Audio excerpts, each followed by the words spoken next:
Selamat datang di channel Programify, channel yang membahas tentang dunia pemrograman, dunia komputer, dan masih banyak lagi yang seru-seru guys. Oke, pada kesempatan kali ini saya akan mengajarkan kepada teman-teman sekalian tentang JavaScript.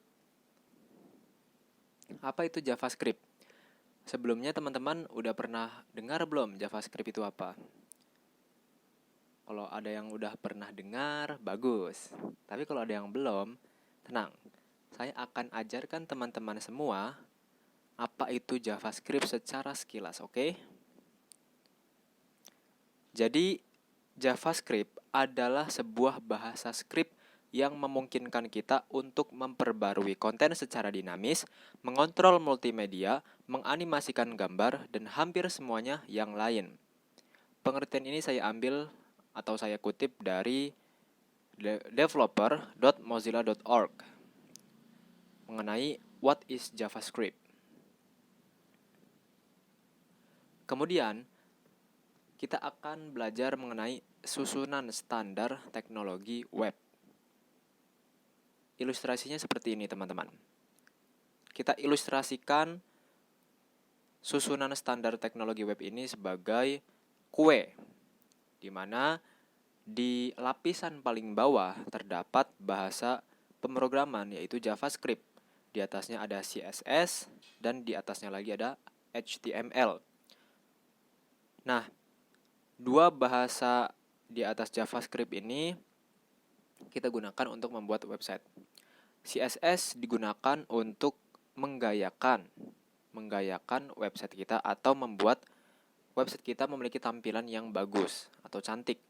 Sedangkan untuk HTML, dia tugasnya adalah untuk membuat struktur dari website kita seperti heading atau judul, kemudian ada subheading, ada paragraf, ada text area, dan masih banyak yang lainnya.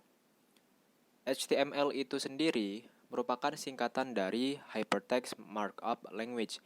Jadi HTML ini secara singkat adalah bahasa markup, ya. Oke, itu tadi adalah susunan standar teknologi web. Sekarang kita lanjut ke bagian contoh kode HTML. Nah, kita lihat. Nah, ini adalah contoh kode HTML yang sangat-sangat sederhana, di mana di dalamnya terdapat sebuah paragraf yang berisikan nama dengan nama EL. Ada struktur dasar HTML5, di mana paling atas itu ada doctype HTML, kemudian ada tag HTML, ada di dalamnya tag head dan tag body, kemudian di dalam tag body ada tag P atau paragraph. Oke. Kemudian contoh kode CSS. Nah, ini contoh kode CSS untuk men-styling atau melakukan styling kepada paragraf yang tadi, ya. Kemudian ini contoh kode JavaScript. Di sini saya mencoba untuk menambahkan suatu event yang apabila diklik paragraf tersebut akan memunculkan suatu pop-up, Windows pop-up yang merupakan prompt namanya, di mana di situ kita bisa memasukkan input apapun ke dalam halaman website kita. Nah, di sini apabila kita mencoba untuk mengklik, itu kita bisa mengambil namanya, kemudian nama tersebut disimpan ke dalam sebuah variabel, kemudian variabel tersebut kita gunakan untuk memodifikasi elemen HTML. Nah, bagi teman-teman yang masih bingung dengan apa itu variabel, kemudian apa itu fungsi add event listener, dan query selector, dan lain sebagainya, tenang aja teman-teman, ini hanya sebagai pengenalan saja. Untuk kedepannya, rencananya saya akan membuat video penjelasan mengenai hal-hal yang telah disebutkan tadi. Kemudian, apa saja fitur yang dimiliki oleh JavaScript? Yang pertama, Di dalam JavaScript, kita dapat menyimpan nilai dalam sebuah variabel. Seperti yang tadi kita lakukan sebelumnya, di mana kita menyimpan nilai nama ke dalam sebuah variabel yang namanya nama, ya. Di sini kita bisa lihat ada nama di sini. Nah, kemudian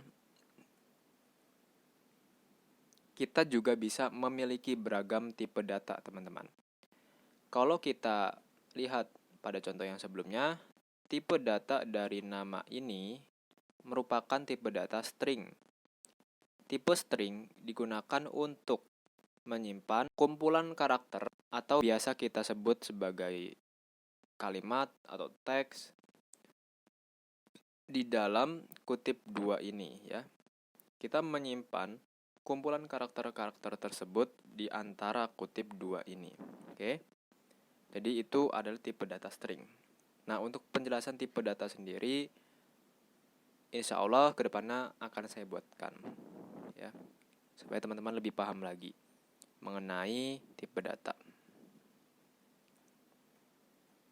Fitur yang ketiga, di dalam JavaScript ini kita bisa memakai fungsi-fungsi karena JavaScript itu sendiri sudah menyediakan built-in functions yang dapat kita pakai untuk membuat halaman website kita lebih interaktif lagi. Sebenarnya masih banyak lagi ya teman-teman. Cuma di sini saya hanya menampilkan beberapa fitur yang dimiliki oleh JavaScript. Karena JavaScript adalah bahasa pemrograman, jadinya dia itu pada dasarnya memiliki semua fitur-fitur seperti bahasa pemrograman lainnya, ya, seperti punya function, class, dan lain sebagainya. Itu apa itu function dan class? Kapan-kapan akan kita bahas, oke? Kemudian, materi selanjutnya adalah tentang API JavaScript. Nah, API JavaScript itu dibuat di atas bahasa JavaScript. Ya, saya garis bawahi kata di atas ini. Ini ada maksudnya nanti ya. Kemudian API itu memudahkan kita dalam membuat aplikasi. Ya. Nah, sebenarnya API itu apa? Ya. API adalah kumpulan kode siap pakai yang memungkinkan developer untuk mengimplementasikan program yang jika tidak ada API tersebut akan sulit atau tidak mungkin, ya. Maksudnya, apabila JavaScript itu tidak menyediakan API, maka kita sebagai developer akan kesulitan untuk berinteraksi dengan website kita, ya. Seperti memanipulasi halaman web kita, kemudian membuat web kita menjadi dinamis, itu akan menjadi sangat sulit karena tidak ada API-nya. Apabila teman-teman masih merasa bingung tentang API ini, nggak apa-apa, karena ini pertemuan pertama kali kita, jadi tenang aja. Seiring berjalannya waktu, nanti teman-teman akan memahami apa itu API, khususnya API JavaScript. Nah, saya selanjutnya akan menunjukkan ya beberapa jenis API JavaScript. Jadi API JavaScript itu ada dua, teman-teman. Yang pertama adalah browser APIs.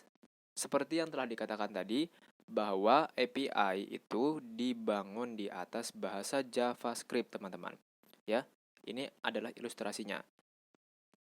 Nah, yang dimaksud API tadi itu adalah browser APIs. Yang mana browser APIs itu adalah API browser, teman-teman, ya.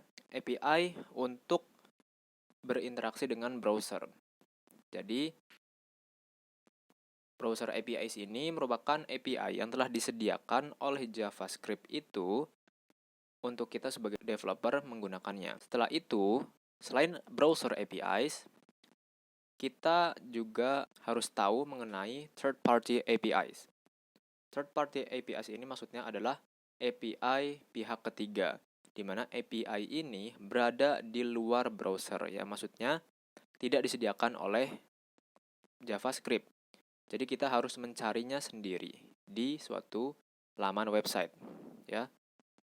Kita harus mencarinya di internet karena tidak disediakan langsung oleh JavaScript. Nah, contohnya bagaimana? Nah, contoh dari browser API itu ada banyak sebenarnya. Cuma di sini saya tampilkan hanya beberapa saja. Yang pertama ada DOM, Document Object Model API. Yang mana DOM ini kan dapat kita gunakan untuk memanipulasi dokumen HTML, kemudian mengubah behavior dari elemen-elemen yang ada di dalam dokumen HTML. Kemudian kita juga bisa mengubah gaya atau style dari suatu elemen dan masih banyak lagi tentunya. Pokoknya kita bisa memanipulasi dokumen HTML secara penuh, ya, untuk membuat halaman yang dinamis. Kemudian ada Geolocation API. Geolocation API adalah API yang digunakan untuk mendapatkan informasi geografis, teman-teman. Jadi, ini adalah API yang digunakan oleh Google Map untuk menemukan lokasi kita saat ini, ya. Selanjutnya ada Canvas dan WebGL API. Canvas dan WebGL API merupakan API untuk membuat gambar animasi 2 dimensi dan juga 3 dimensi, di mana banyak developer saat ini mengembangkan atau membuat gambar animasi 2 dimensi maupun 3 dimensi dengan menggunakan bantuan dari API Canvas dan WebGL. Dan yang terakhir ada API audio dan video. API ini digunakan untuk berinteraksi dengan multimedia seperti audio, video, dan lain sebagainya yang merupakan multimedia. Contoh dari API audio dan video adalah HTML Media Element dan WebRTC. Nah, apa yang bisa kita lakukan dengan API audio dan video ini? Kita bisa memutar sebuah audio maupun video. Kemudian kita juga bisa mengcapture atau mengambil gambar dari kamera web. Kemudian hasilnya itu bisa kita tampilkan di website kita. Nah, seru kan? Kalau pakai JavaScript kita bisa melakukan hal-hal yang di luar ekspektasi kita. Kemudian untuk third party API. Third party API ini contohnya ada Twitter API. Twitter API ini digunakan tentunya untuk mendapatkan informasi apapun mengenai Twitter, ya. Kemudian kita juga bisa menggunakan Google Maps API dan OpenStreetMap API, ya. Ini contoh yang kedua dari third party API. Dengan menggunakan API Google Maps ini dan OpenStreetMap ini, kita bisa menanamkan atau mengintegrasikan map buatan kita ke dalam halaman website kita. Oke, lanjut. Materi selanjutnya adalah tentang urutan berjalannya JavaScript, teman-teman. Urutan berjalannya JavaScript itu adalah dari atas ke bawah, ya. Kemudian kita harus mengurutkan definisi atau pendefinisian setiap kode-kode kita dengan benar. Karena apabila tidak benar urutannya atau terbalik gitu urutannya, maka akan terjadi error. Dan tentu hal tersebut tidak diinginkan oleh kita. Selanjutnya yang saya akan bahas adalah mengenai interpreted dan compiled code. Apa tuh? Jadi, dalam bahasa yang diinterpretasikan, kodenya itu berjalan dari atas ke bawah dan hasil kodenya itu segera dikembalikan. Ya, jadi interpreted language ini kodenya berjalan dari atas ke bawah seperti JavaScript, ya. Dan hasil kodenya atau outputnya itu langsung ditampilkan, langsung dikembalikan. Kemudian interpreted language ini keuntungan yang kita tidak perlu mengubah kode ke bentuk lain sebelum browser menjalankannya. Tidak seperti bahasa C++ yang harus mengubah kodenya ke bentuk lain, ya, ke bentuk machine language atau machine code supaya bisa dijalankan oleh komputer, ya. Sedangkan bahasa yang dikompilasi itu harus ditransformasikan atau diubah ke bentuk lain dulu, baru bisa dijalankan oleh komputer. JavaScript masuk ke dalam interpreted language. Nah, kemudian kita akan mempelajari mengenai server side dan juga client side code. Apa itu? Jadi, kode di sisi klien atau client side code adalah kode yang berjalan di komputer pengguna, yang berjalan di browser kita. Ya. Kode di sisi server adalah kode yang berjalan di server, yang bukan di komputer kita. Itu ada di komputer server, di komputer lain, yang tugasnya sebagai server. Nah, contoh bahasa pemrograman client side itu yang pertama ada JavaScript, yang kedua ada VBScript atau Visual Basic Script, yang ketiga ada HTML, ada CSS. Sedangkan untuk bahasa pemrograman server side ada PHP, JavaScript, ASP.NET, C++, Java dan JSP, Python, Ruby on Rails, dan masih banyak lagi. Ini hanya beberapa saja. Nah, teman-teman di sini ada nggak yang pernah melihat atau mempelajari dari salah satu bahasa ini, teman-teman? Misalnya PHP atau C++ atau Java dan lain sebagainya. Pernah nggak, teman-teman? Kalau pernah, ceritain di kolom komentar di bawah ya, oke? Kemudian, ada dynamic versus static code. Kata dinamis ini digunakan untuk client side dan server side. Jadi, tidak merujuk ke satu saja, ya. Tapi bisa client side, bisa server side. Apa itu dinamis? Dinamis itu berarti kemampuan untuk mengubah tampilan website untuk menampilkan hal berbeda di dalam keadaan yang berbeda. Ya. Kata kuncinya adalah bisa ngubah tampilan dalam keadaan yang berbeda. Gitu. Kemudian, kata statis. Statis berarti halaman webnya tidak secara dinamis mengubah kontennya, hanya menampilkan konten yang sama di semua waktu, atau dari waktu ke waktu sama aja kontennya, atau tampilannya sama aja. Oke, terima kasih teman-teman telah menyaksikan video pembelajaran dari saya. Kurang lebihnya mohon dimaafkan karena ini adalah video pertama kali di YouTube saya, jadi mohon dimaklumi atas segala kekurangannya. Sekali lagi terima kasih. Apabila teman-teman memiliki pertanyaan, tulis saja di kolom komentar. Dan jangan lupa untuk klik tombol like, subscribe, dan jangan lupa untuk aktifkan lonceng notifikasinya supaya tidak ketinggalan informasi-informasi terbaru dari channel Programify. Oke, sampai jumpa.